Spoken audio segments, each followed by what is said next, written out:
Dinosaurus tidak mati karena tertimpa meteorit. Ini adalah kesalahpahaman terbesar. Yang sebenarnya membunuh mereka adalah sesuatu yang 10.000 kali lebih mengerikan daripada meteorit. 66 juta tahun yang lalu, sebuah asteroid menabrak bumi. Kamu pikir dinosaurus di titik tabrakan yang paling menderita? Salah. Mereka justru yang paling beruntung karena mereka mati dalam 1 detik, bahkan tanpa merasakan rasa sakit sama sekali. Sedangkan dinosaurus yang berada ribuan kilometer dari titik tabrakan baru merasakan neraka yang sesungguhnya.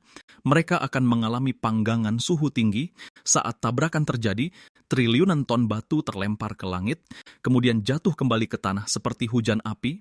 Seluruh bumi berubah menjadi oven raksasa, suhu permukaan melonjak hingga 300 derajat, hutan terbakar dengan sendirinya, air laut mendidih, kulit dinosaurus hangus dalam beberapa menit. Tapi ini belum yang paling tragis. Mereka yang bersembunyi di dalam gua dan air, serta kebetulan selamat, selanjutnya harus menghadapi kegelapan dan kelaparan selama 10 tahun.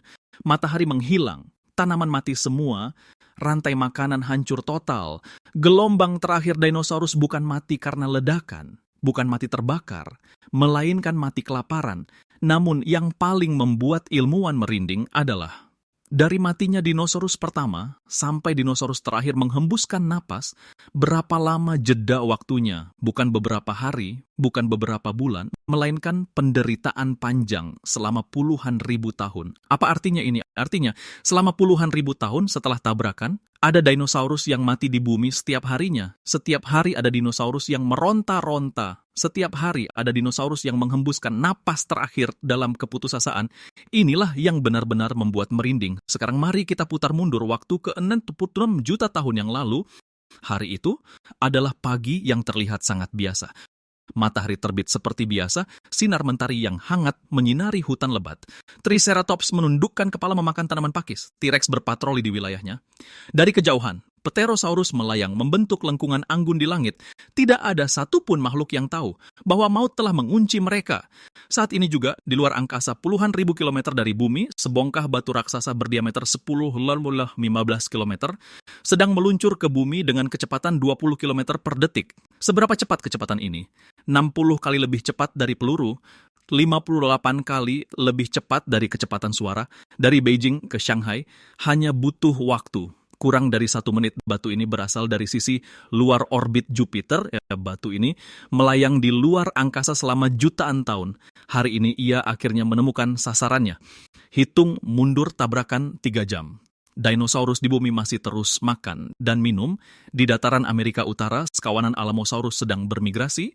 Mereka adalah hewan darat terbesar pada masa itu, dengan panjang tubuh 21 meter dan berat mencapai 30 ton.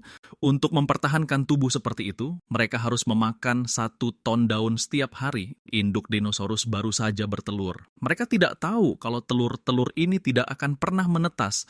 Hitung mundur tabrakan 20 menit. Langit mulai berubah warna. Langit yang tadinya biru cerah, perlahan berubah menjadi warna merah. Jingga yang aneh. Burung-burung tiba-tiba berhenti bernyanyi, mengepakkan sayap dan berterbangan tak tentu arah. Para dinosaurus menghentikan langkah mereka, memanjangkan leher dan melihat sekeliling. Mereka merasakan sesuatu, tapi mereka tidak tahu apa itu. Hitung mundur tabrakan 1 menit. Sebuah jejak cahaya yang semakin terang muncul di langit. Cahaya itu lebih menyilaukan daripada 100.000 matahari. Seluruh dunia seketika berubah menjadi sangat putih. Bola mata dinosaurus yang berjarak ratusan kilometer langsung terbakar oleh cahaya yang sangat terang itu dan langsung buta. Mereka tidak bisa melihat apa-apa lagi, tapi mereka bisa merasakan ada sesuatu yang mengerikan sedang mendekat.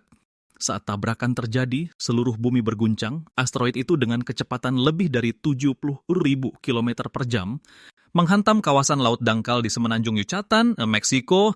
Energi yang dilepaskan dari hantaman itu setara dengan ledakan 10 miliar bom atom Hiroshima secara bersamaan. Apa bayangannya? Bom nuklir terkuat yang pernah dibuat dalam sejarah umat manusia, bahkan bom tsar bomba, tidak ada apa-apanya dibanding itu. Air laut di titik hantaman seketika menguap, bukan mendidih perlahan, tapi langsung lenyap. Kerak bumi terkoyak seperti tahu. Bebatuan meleleh menjadi magma akibat suhu yang ekstrem. lalu terlempar setinggi 190 km ke udara oleh gelombang kejut sebanyak 330 km kubik. Kerak bumi terhempas ke udara. Serpihan bebatuan ini akan turun kembali ke bumi dalam beberapa jam kemudian. Layaknya hujan api 5 detik setelah hantaman, seluruh kehidupan dalam radius 1.500 km seketika berubah menjadi abu, bukan karena terbakar tapi langsung menguap. Bahkan tidak ada tulang yang tersisa. Dinosaurus di sini adalah yang paling beruntung.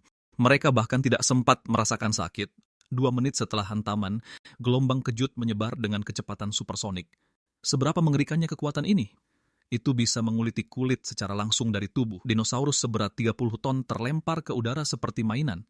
Pohon-pohon patah di tengah batangnya, lalu seketika terbakar. Udara itu sendiri berubah menjadi api yang mendidih. 30 menit setelah hantaman, ratusan miliar ton serpihan batu terbang keluar angkasa. Mereka mengelilingi bumi satu putaran, lalu kembali dengan pijaran cahaya putih. Seluruh bumi dihujani batu api. Hujan ini turun selama beberapa hari penuh. Api besar di daratan sama sekali tidak bisa dipadamkan karena bahan bakarnya turun dari langit. 45 menit setelah hantaman, Mongolia berjarak 13.000 km dari titik hantaman. Dinosaurus di sini mengira mereka aman, tapi mereka salah.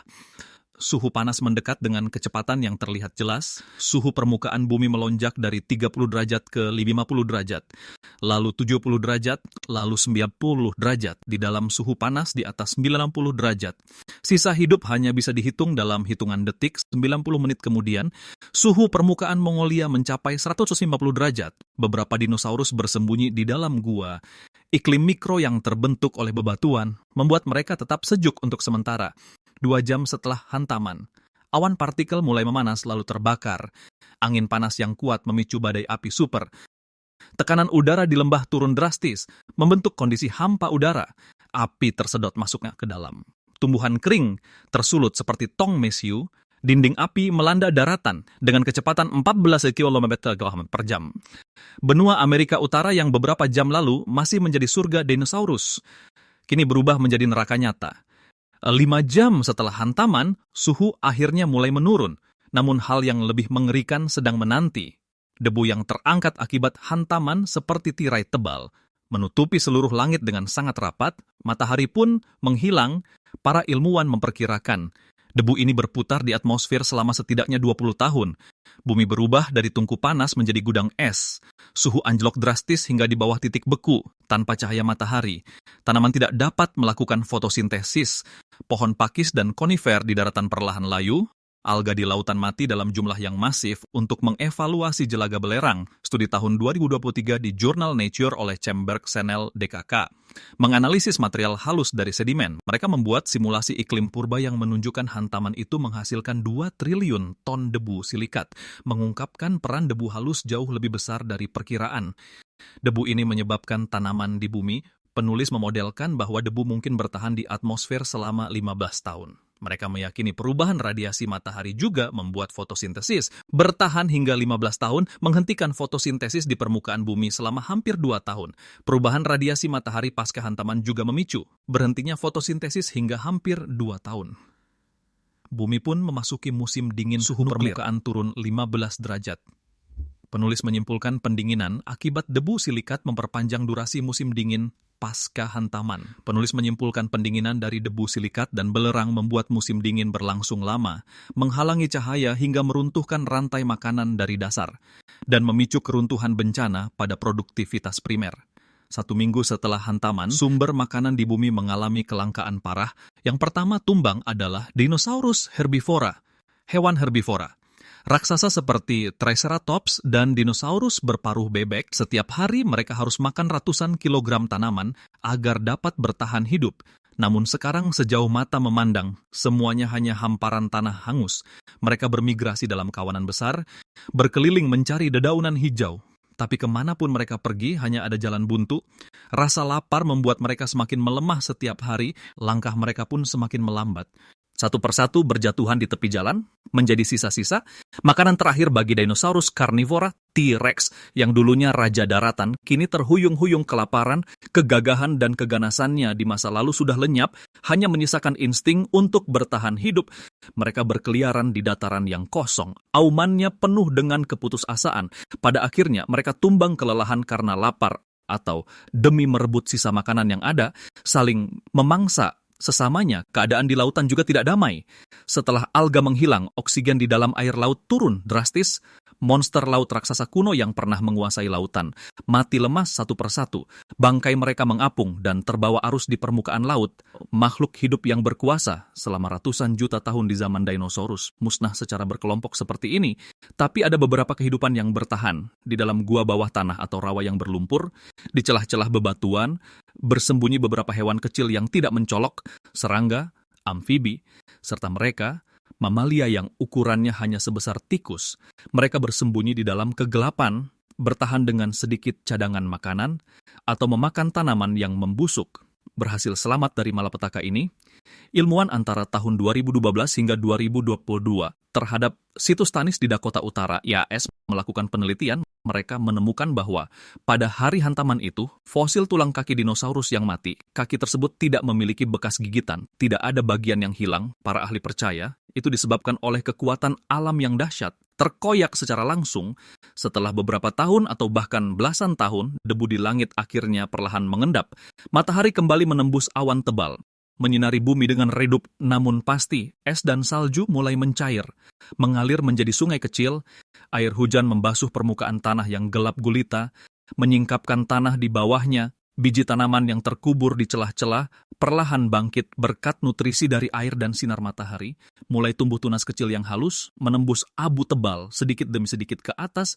Bumi akhirnya mulai bernapas kembali, dan mereka yang hidup di era dinosaurus, mamalia kecil yang gemetar ketakutan, akhirnya merangkak keluar dari tempat persembunyiannya. Di dataran yang dulunya dikuasai dinosaurus, berlari mencari makan, berkembang biak hingga populasinya bertambah banyak, perlahan mengambil alih ceruk ekologi yang kosong. Dunia telah berubah, era reptil telah resmi berakhir, era mamalia pun dimulai. Lebih dari 60 juta tahun kemudian, salah satu dari mereka berdiri tegak, belajar menggunakan alat, belajar berbahasa, dan akhirnya menjadi penguasa baru planet ini. Itulah kita, umat manusia. Jadi bisa kau lihat, asteroid itu tidak menghancurkan kehidupan. Itu hanya sekadar cara lain untuk memulai ulang bumi. Jika tidak ada bencana tersebut, dinosaurus mungkin masih akan menguasai bumi. Sementara kita, umat manusia, mungkin tidak akan pernah punya kesempatan untuk muncul. Terakhir aku bertanya kepadamu, jika batu itu tidak menghantam bumi, jika dinosaurus tidak punah, akan seperti apa bumi saat ini? Mungkinkah umat manusia tetap berada di puncak rantai makanan? Dinosaurus menguasai bumi selama 160 juta tahun, manusia cuma butuh 2 juta tahun untuk membuat bom nuklir. Coba renungkan perbandingan ini, ada yang tidak beres. Waktu yang dimiliki dinosaurus adalah 80 kali lipat manusia. 80 kali lipat. Ini berarti jika dinosaurus berkembang seperti manusia, mereka pasti sudah lama menjajah seluruh galaksi, tapi mereka tidak melakukannya. Dalam waktu 160 juta tahun, dinosaurus bahkan tak bisa membuat satu roda pun, bahkan tak bisa menggunakan api, bahkan tidak pernah belajar mengasah sebongkah batu pun. Mereka hanya melakukan satu hal: makan, tidur, dan berkembang lalu musnah oleh sebuah asteroid. Kenapa? Apakah dinosaurus itu terlalu bodoh? Tidak. Kebenarannya jauh lebih mengerikan dari itu. Karena alam semesta. Mungkin hewan reptil memang tidak diizinkan berkembang menjadi peradaban. Ada ilmuwan yang bahkan mengajukan hipotesis yang bikin merinding. Munculnya peradaban yang cerdas, membutuhkan mekanisme seleksi yang sangat kejam. Dinosaurus tidak lolos seleksi ini. Sedangkan kita manusia mungkin hanyalah makhluk beruntung yang kebetulan selamat. Jangan buru-buru bangga menjadi manusia. Aku tanya satu hal. Menurutmu apakah kecerdasan itu hal yang baik? Kamu mungkin akan bilang, tentu saja itu hal yang baik. Tanpa kecerdasan, mana mungkin manusia bisa berada di puncak rantai makanan. Tapi pernahkah kamu berpikir, dinosaurus menguasai bumi selama 160 juta tahun? Manusia paling lama baru muncul beberapa juta tahun yang lalu. Siapa yang bertahan lebih lama? Dinosaurus. Siapa yang bertahan lebih sukses? Tetap dinosaurus. Kalau bukan karena asteroid, Sialan dinosaurus mungkin sekarang masih merajai bumi, sedangkan manusia dengan tren perkembangan saat ini bisa jadi suatu hari nanti akan menghancurkan diri sendiri. Jadi, coba kamu pikirkan, apakah kecerdasan itu kesuksesan evolusi ataukah kegagalan evolusi? Ini harus dimulai dari satu pertanyaan paling mendasar. Apa tujuan evolusi? Banyak orang mengira evolusi itu berarti menjadi pintar dan kuat, menjadi semakin hebat. Salah, itu sangat salah. Evolusi hanya punya satu tujuan, yaitu bertahan hidup, mewariskan gen ke generasi selanjutnya. Tentang bagaimana cara bertahan hidup, itu ibarat 8 dewa menyeberangi lautan, semua menunjukkan kesaktiannya masing-masing. Kamu bisa punya taring dan cakar yang tajam, kamu bisa berlari dengan sangat cepat, kamu juga bisa sembunyi di bawah tanah dan pura-pura mati. Asalkan bisa bertahan hidup, masa bodoh pakai cara apa? Kecerdasan itu hanya salah satu dari tak terhitung banyaknya strategi bertahan hidup. Dan itu adalah yang paling mahal dan paling berisiko. Kenapa kecerdasan dibilang mahal? Coba aku hitung-hitungan sama kamu. Otak manusia hanya mengambil 2% dari berat badan. Tapi tahukah kamu berapa banyak energi yang dihabiskannya? Penuh 20%. Apa maksud dari angka ini? Ini setara dengan makanan yang kamu makan dalam sehari. 1/5-nya kamu berikan ke otakmu. Yang lebih mengerikan adalah persentase konsumsi energi otak anak-anak jauh lebih tinggi, bisa mencapai 50%, bahkan 60%. Artinya, seorang anak berusia 5 atau 6 tahun, sebagian besar makanannya digunakan untuk menutrisi otaknya. Mima ini belum selesai, normal VAVO LA82 otak adalah organ yang sangat rapuh. Normal VOL A82 hanya dengan kekurangan darah beberapa detik saja. Normal VWL A240 sel-sel otak akan mulai mati.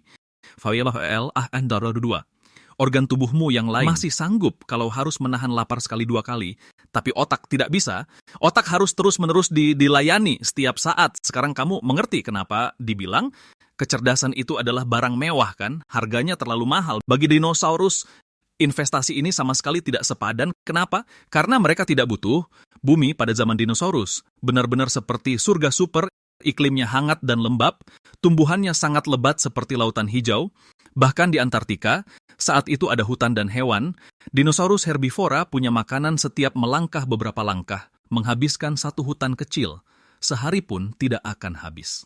Mereka bagaimana dengan dinosaurus karnivora? Mangsa yang gemuk ada di mana-mana, iklim yang stabil, makanan yang stabil, hubungan dengan alam semesta juga stabil dalam lingkungan seperti ini. Menurutmu apakah dinosaurus perlu memeras otak untuk berpikir? Sama sekali tidak perlu. Kamu mungkin akan bilang, walaupun lingkungannya bagus dan waktunya cukup lama, 160 juta tahun, sebodoh apapun spesiesnya, seharusnya sudah bisa berpikir kan? Ini adalah kesalahan pertama dalam cara berpikir manusia. Evolusi itu bukan berarti makin lama makin baik. Evolusi membutuhkan tekanan. Tanpa ada tekanan, tidak ada arah evolusi. Coba bayangkan seekor T-Rex panjang 13 meter dan berat 6 ton, sekali gigit, tulang pun bisa hancur dikunyah. Apa dia perlu jadi pintar? Dia cuma perlu buka mulut. Dan jadi raja di tanah ini, otak itu berlebihan, malah jadi beban. Punya kepala sebesar itu, menghabiskan banyak energi, mending alokasikan sumber daya ke gigi dan otot. Ini memunculkan masalah penting. Kedua, struktur tubuh dinosaurus. Sejak awal sudah menutup jalan mereka menuju kecerdasan. Coba lihat kaki depan dinosaurus, tangan pendek T-Rex, bahkan sudah jadi meme di internet. 2 cakar kecil itu, jangankan untuk buat alat, buat garuk-garuk saja susah. Dinosaurus besar lainnya juga tidak jauh lebih baik. Kaki depannya entah terlalu pendek, atau terlalu tebal, atau memang fungsinya untuk berjalan. Coba kamu bayangkan, dinosaurus seberat puluhan ton, membungkuk untuk mengasah kapak batu. Betapa lucunya pemandangan itu. Struktur tubuhnya, dari awal dirancang, memang bukan disiapkan untuk mengembangkan kecerdasan. Cetak biru. Mereka adalah mesin pemburu, bukan mesin pemikir. Mungkin ada yang bilang, lalu bagaimana dengan dinosaurus kecil? Memang ada beberapa dinosaurus kecil yang kaki depannya cukup lumayan fleksibel. Contohnya Troodon. Berat makhluk ini mirip dengan manusia. Ukuran kepalanya tergolong besar untuk ukuran dinosaurus. Matanya menghadap ke depan dan punya penglihatan stereoskopik. Cakar depannya bisa menggenggam barang. Ilmuwan pernah menghitung indeks kapasitas otak Troodon mencapai 5,3, sedangkan kanguru cuma 0,7. Ahli paleontologi Kanada, Dale Russell, bahkan pernah mengajukan hipotesis. Jika 65 juta tahun yang lalu, asteroid itu tidak menabrak bumi, Troodon mungkin akan berevolusi menjadi manusia dinosaurus dan menjadi penguasa bumi. Kedengarannya sangat fiksi ilmiah, kan? Tapi hipotesis ini punya satu masalah fatal. Dinosaurus kecil memang lebih pintar. Tapi mereka punya batasan lain, energi. Hewan yang ringan sama sekali tidak mampu menghidupi otak sekelas otak manusia. Otak manusia beratnya sekitar 1,4 kg. Butuh mengonsumsi 20% energi tubuh. Seekor Troodon beratnya cuma 60 kg. Kalau dia harus menghidupi otak seberat beberapa ratus gram, energinya dari mana? Ini disebut hambatan energi. Tubuh dinosaurus kecil sama sekali tidak bisa menopang peradaban cerdas. Sebagai pembangkit listrik yang dibutuhkan, dinosaurus besar punya cukup energi, tapi struktur tubuhnya tidak memungkinkan. Ini membentuk lingkaran setan. Ada alasan yang lebih mendalam lagi, yang jarang disebut orang. Kondisi atmosfer di zaman dinosaurus mungkin sama sekali tidak cocok untuk perkembangan otak. Ahli paleontologi Universitas Washington, Peter Ward, mengemukakan sebuah pandangan kadar oksigen atmosfer di era Mesozoikum pada masa tertentu mungkin hanya 12% hingga 15%, sedangkan sekarang 21%. Tahukah kamu apa yang paling dibutuhkan otak? Oksigen. Kebutuhan otak terhadap oksigen sangatlah tinggi. Oksigen beberapa detik saja, sel otak akan mulai bermasalah. Di lingkungan rendah oksigen, berevolusi mengembangkan otak, boros energi itu sangat sulit. Dinosaurus mungkin bukannya tidak mau jadi pintar, tapi kondisi atmosfer tidak memungkinkan mereka jadi pintar. Nah, sekarang kita tahu kenapa dinosaurus tidak berevolusi menjadi makhluk cerdas. Lalu bagaimana dengan manusia? Bagaimana manusia bisa menempuh jalur ini? Jawabannya mungkin akan membuatmu terkejut. Manusia memilih untuk mengembangkan otak, bukan karena pintar, melainkan karena terdesak dalam situasi yang sangat parah. Benar-benar sangat menyedihkan. Coba bayangkan situasi nenek moyang manusia saat itu. Kalau soal kekuatan, kalah cepat dari singa dan harimau, kalah lari dari citah. Soal cakar dan taring rasanya seperti lelucon jika dibandingkan. Leluhur manusia di padang sabana Afrika hanyalah seonggok daging yang berjalan. Hewan buas manapun bisa dengan mudah mencabik-cabikmu. Dalam kondisi yang sangat putus asa ini, years ago leluhur manusia hanya punya dua pilihan. Punah, years ago, atau mencari jalan lain. Years ago maka dimulailah serangkaian pilihan yang terpaksa diambil. Perubahan iklim menyebabkan menyusutnya hutan, membuat leluhur manusia terpaksa turun dari pohon. Mereka harus berdiri dan berjalan agar bisa melihat lebih jauh, menyadari bahaya, dan berjalan tegak. Hal ini membebaskan kedua tangan mereka. Tangan yang luas bisa digunakan untuk menggenggam dan membuat peralatan. Dengan peralatan, mereka bisa berburu dan mulai makan daging. Daging adalah makanan berprotein dan berenergi tinggi yang menyediakan sumber energi dasar untuk perkembangan otak. Kemudian mereka juga belajar menggunakan api. Makanan yang dimasak lebih mudah dicerna, sehingga pemanfaatan energinya jauh lebih efisien. Rangkaian reaksi berantai inilah yang membuat otak leluhur manusia menjadi semakin besar. Tapi proses ini tidak berjalan mulus. Ada penelitian yang menunjukkan bahwa saat leluhur manusia berada di masa paling kritis, populasi Homo sapiens akhir hanya tersisa beberapa ratus orang. Mereka nyaris punah. Inilah harga yang harus dibayar demi berevolusi mengembangkan otak. Sekarang kamu mengerti, kan? Dinosaurus memilih jalur kekuatan fisik, sedangkan manusia memilih jalur kecerdasan dan peralatan. Kedua jalur ini bercabang, saling bertentangan, dan tidak bisa dimiliki bersamaan. Kamu tidak bisa menjadi Mike Tyson sekaligus Albert Einstein. Kamu tidak bisa mendominasi dengan otot, sekaligus membentuk ulang dunia dengan peralatan yang rumit. Dinosaurus mempertaruhkan semua sumber daya, energi, dan arah genetiknya pada fisik, kekuatan, persenjataan alami, dan ukuran tubuh raksasa. Begitu jalur ini ditempuh terlalu jauh, tidak ada jalan untuk kembali. Sebaliknya, leluhur manusia terdesak ke jalan buntu, mengandalkan persembunyian di malam hari, bertahan hidup dengan penciuman, ingatan, kecerdasan, dan peralatan. Inilah yang membawa mereka ke jalur yang disebut kecerdasan. Evolusi bukanlah persaingan yang adil, melainkan permainan distribusi relung ekologi. Jalur dinosaurus sudah stabil dan sukses. Mereka sama sekali tidak punya alasan untuk berpindah jalur. Sedangkan manusia dipaksa menjadi cerdas saat berada dalam situasi putus asa. Jadi, meski dinosaurus diberi waktu 100 atau 200 juta tahun lagi, kemungkinan besar mereka tetap tidak akan mencapai tahap peradaban. Karena mereka telah terkunci oleh kesuksesan mereka sendiri. Bukan karena waktunya kurang, melainkan karena arahnya yang salah.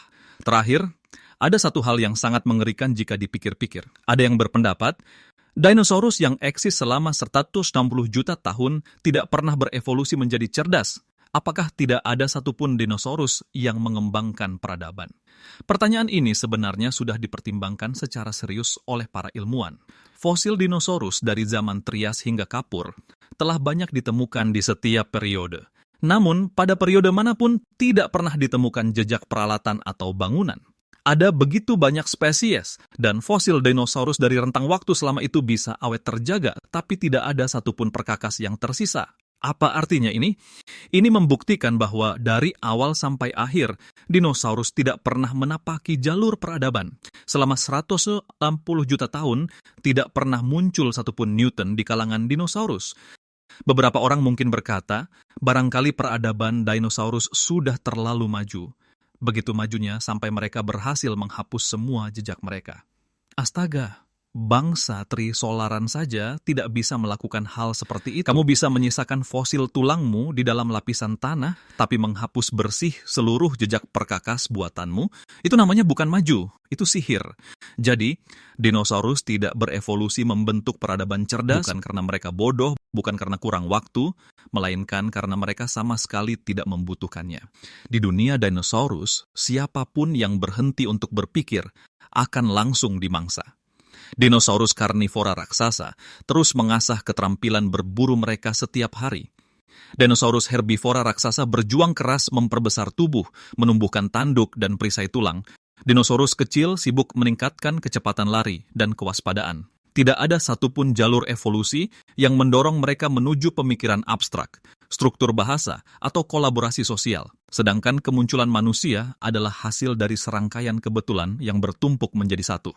Perubahan iklim, hilangnya hutan, terpaksa turun dari pohon, berjalan tegak, tangan yang bebas, dan belajar menggunakan api, mulai memakan makanan matang, otak berkembang, bahasa muncul, dan masyarakat terbentuk. Jika satu tahap saja bermasalah, manusia tidak akan ada hari ini. Kita bukanlah hasil evolusi yang pasti, kita adalah sebuah kebetulan evolusi. Sangat wajar jika dinosaurus tidak berevolusi membentuk peradaban. Justru manusia yang membentuk peradaban adalah sebuah anomali. Jadi, lain kali saat kamu menatap langit malam dan mengagumi kehebatan manusia, jangan lupa bahwa dalam skala alam semesta, dinosauruslah yang sebenarnya sukses. Mereka bertahan selama 160 juta tahun. Sementara manusia ibarat bayi yang baru lahir. Apakah kita bisa bertahan lebih lama dari dinosaurus? Tidak ada yang tahu. Mungkin suatu hari nanti, saat manusia juga punah, spesies cerdas berikutnya akan menggali fosil kita, lalu bertanya hal yang sama. Manusia hidup selama jutaan tahun, kenapa mereka tidak meninggalkan tata surya? Saat itu mungkin kitalah dinosaurus berikutnya.